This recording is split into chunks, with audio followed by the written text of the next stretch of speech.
Sinestron.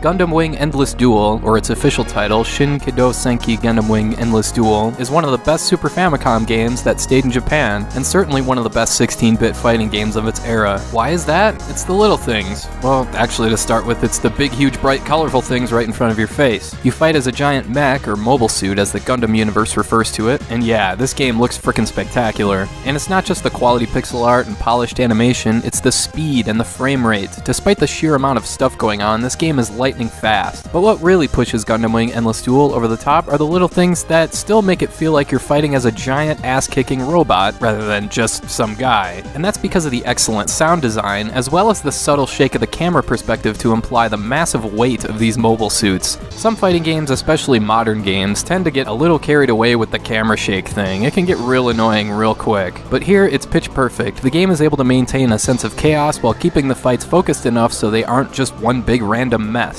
So yeah, combine the speed, the frame rate, the pixel art, the sound design, and the little touches done just right, and you have yourself a quality fighting game. As for the combat itself, I guess it's easy to expect your typical Street Fighter clone, and in some ways it is. This does play like a Street Fighter style game along the lines of Street Fighter 2 Alpha more than anything else, and that's definitely not a bad thing. It's far from generic. You got combos, air dashing, double air dashing, in fact lots of mid-air stuff, which is really cool, juggling, projectile weapons, and you can actually attack your opponent while they're down.